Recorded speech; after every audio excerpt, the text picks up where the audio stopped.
How happy would you be if you never had to pay for gas or groceries ever again? Here's your chance. 2 winners each will receive free gas and groceries for a lifetime in the Gas and Groceries for Life raffle, presented by Thomas J. Henry. Free gas, free groceries, 2 winners. All net proceeds benefit elementary school children and local food banks. So get rolling, hit the gas, and purchase your raffle tickets at gasandgroceриesforlife.com today. All right, Ashley, let's start the week of programming with some headlines from across the state. And let's talk first and foremost about a story you can find on TexasFootball.com from Greg Powers, our recruiting analyst here at Dave Campbell's Texas Football. And so the NCAA is recommending the D1 football oversight committee, not just the NCAA. They're recommending a new comprehensive recruiting model for the sport. They want to go and clean up some things in the way that recruiting is done, and they want to change some things.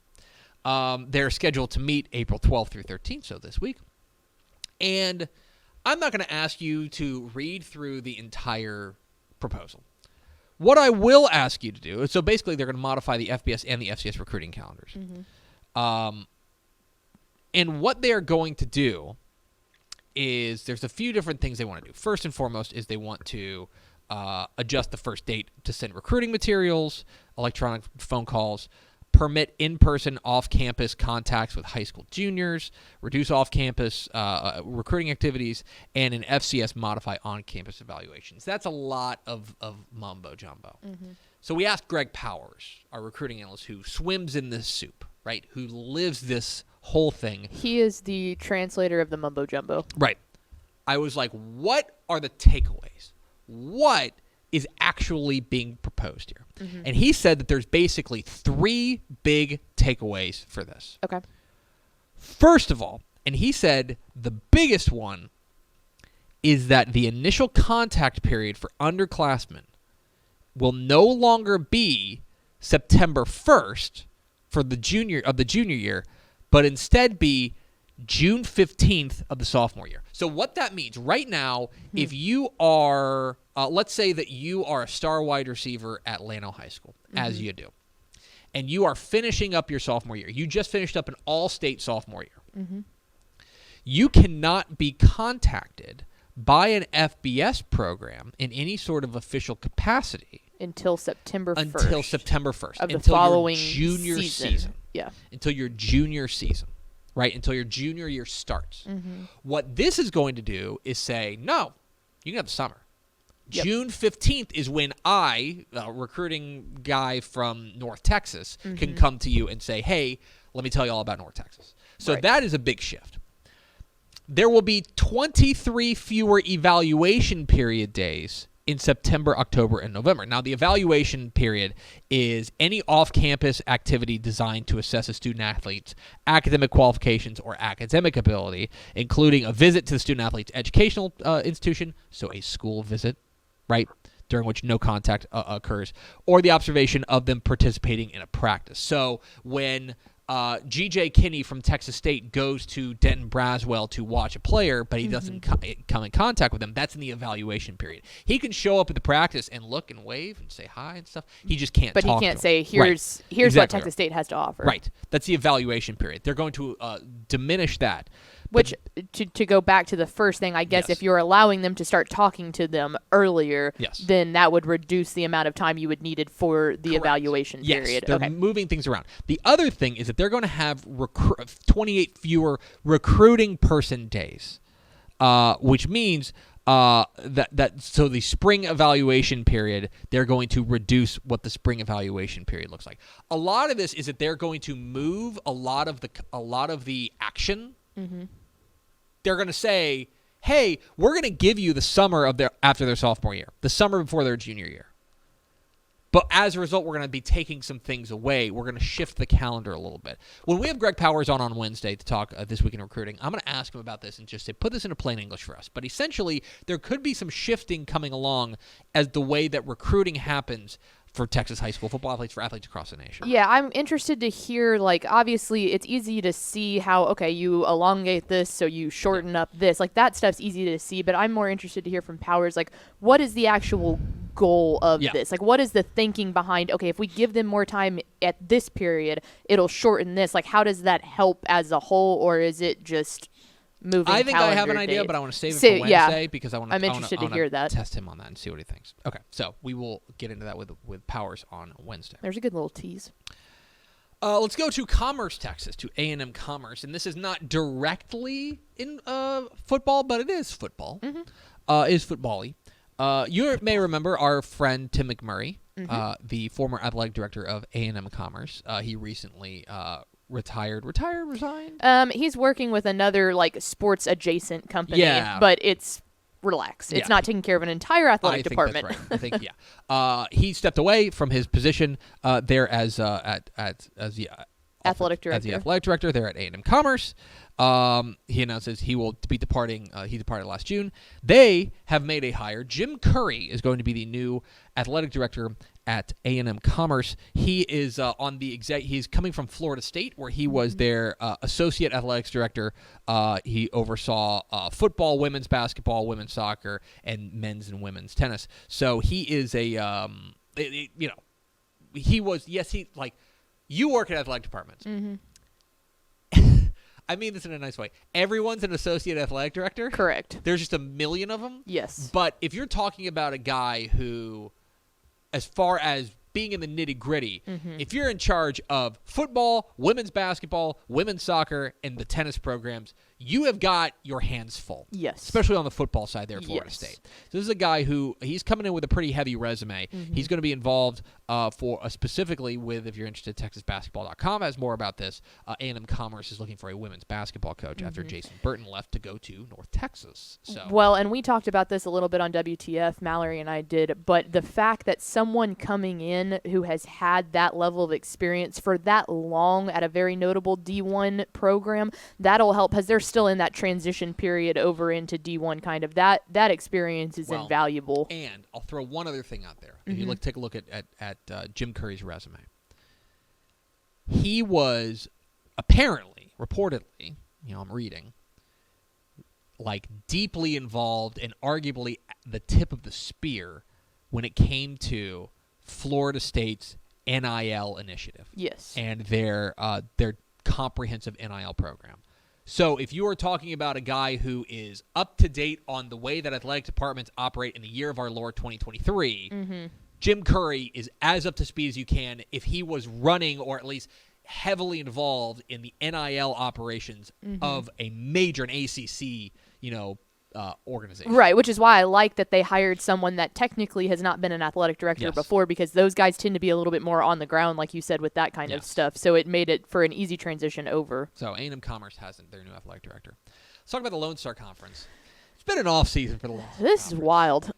So the Lone Star Conference, you may remember, they had an agreement with the Great Northwest Athletic Conference, where basically they are the Lone Star Conference and the GNAC kind of combined to play one another to essentially give them a full conference and to allow them to have, basically be eligible for the D2 playoffs, right? That's kind of the whole goal of it, is we need to have enough teams to make us eligible for the D2 playoffs.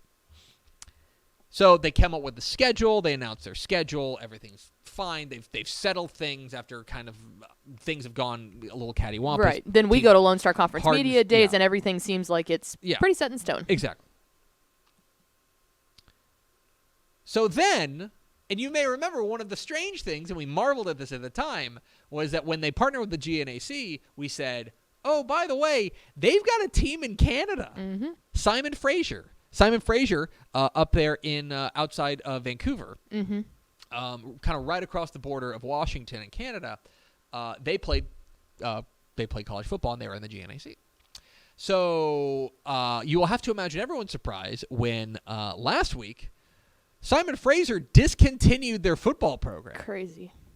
They basically said that so part of it is that they were not invited to join the Lone Star Conference after 2023 for the beginning of 2024.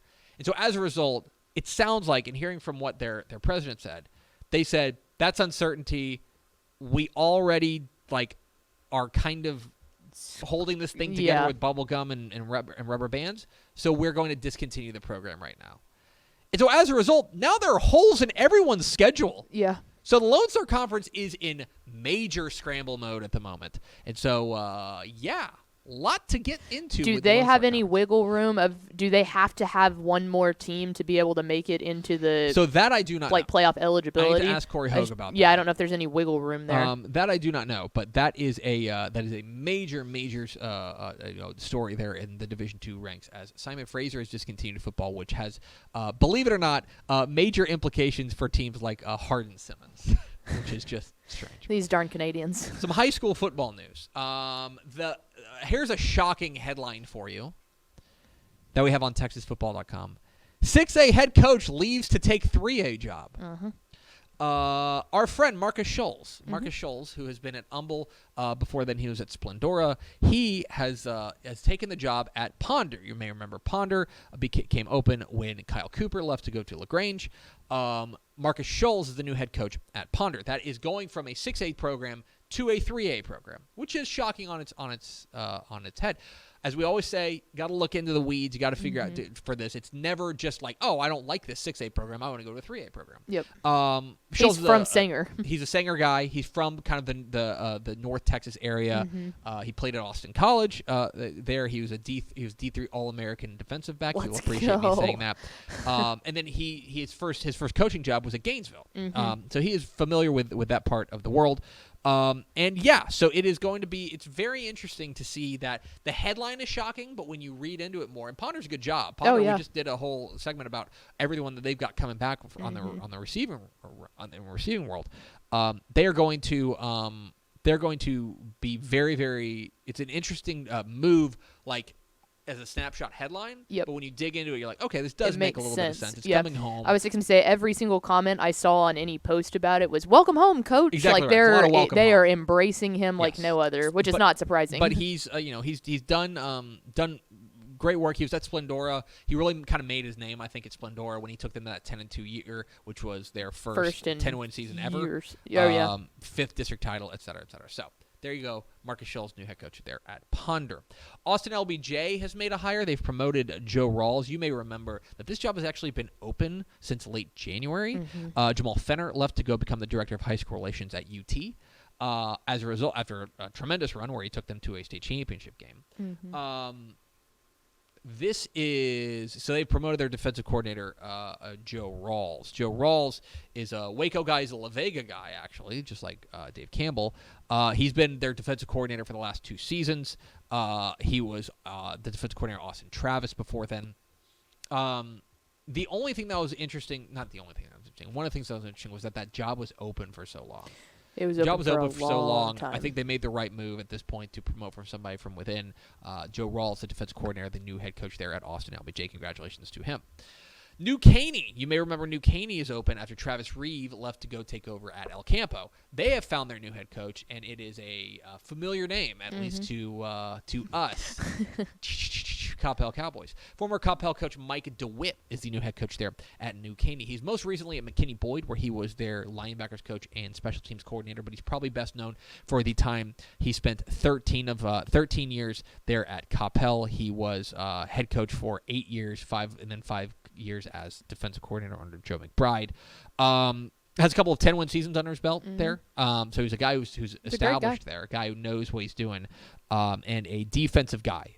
So that is going to be something to keep an eye on there at New Caney, what they're able to do. But he is a guy who knows his way around the football world and the Texas high school football world. He's no stranger to the headset. And so Mike DeWitt is going to be the new head coach there at New Caney. Nacogdoches has made a hire. You remember Darren Allman took a different role within Nacogdoches ISD. They have made, I think, a perfect example of like a hire that makes me and Matt Stepp and like 3 other people go, ooh, that's a really good hire. And everyone else is like, huh? Yep.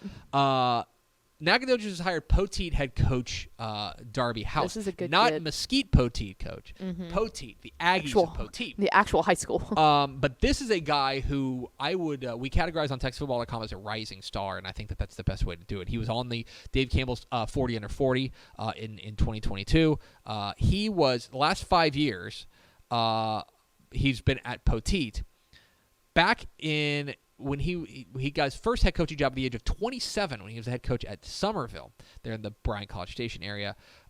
He was an assistant at Beeville Jones and Somerville. But this was a guy who gradually made a ton of progress there at Poteet and did fantastic work. They went 10-2 in 2021, earned their first playoff victory since 1958. Did unbelievable work there at Poteet. This is a really super savvy. This is one of those hipster hires that I'm like, yeah, that's a really good hire from Nacogdoches. So keep an eye on that. Nacogdoches made a hire. Poteet is now open as Darby House is going to be the next head coach of the Dragons of Nacogdoches. Finally, we talked about Taylor. The Taylor Ducks have been looking for a head coach after Brandon Houston took a new role within Taylor ISD. After being the head coach for 2 years. They have promoted their defensive coordinator, Irvin Flowers, to be their next head coach. And he was on staff with Brandon Houston. They, of course, went 0-20. He took over a program that was 0 for their last 20 and led them to the playoffs. He is a guy who is from Temple, and then he went on to play at Kentucky, where he was a team captain for them and a 3-year starter. He came back to Texas. He bounced around a little bit in the Central Texas area. Now he's going to be the next head coach there at Taylor. So congratulations to him, Irvin Flowers, the next head coach there at Taylor. That is – go ahead. I was going to say, I really like this one, too, because we talk about at this point in the year a ton of if a head coach is to leave, the likelihood of someone getting promoted is really high. Yeah. But I like this one because Brandon Houston really turned around that Taylor Ducks program. And so this is a guy that has been there every step of the way, seeing, here's what started working. Let's just continue doing that. That's perfect. I think it was a great hire. That's exactly right. And like the trajectory of the program is pointed very clearly in the right way. Of what started working. So don't tear it down at that point. It makes a lot of sense. So Irvin Flowers, the new head coach there at Taylor. Thanks so much for watching that video. If you would like more and to be notified when they come out, go ahead and click that subscribe button right down there. You can also watch Texas Football Today every day live at noon on TexasFootball.com, Facebook, Twitch, and right here on YouTube. For more of the best coverage of Texas football in the Lone Star State, go to TexasFootball.com/subscribe.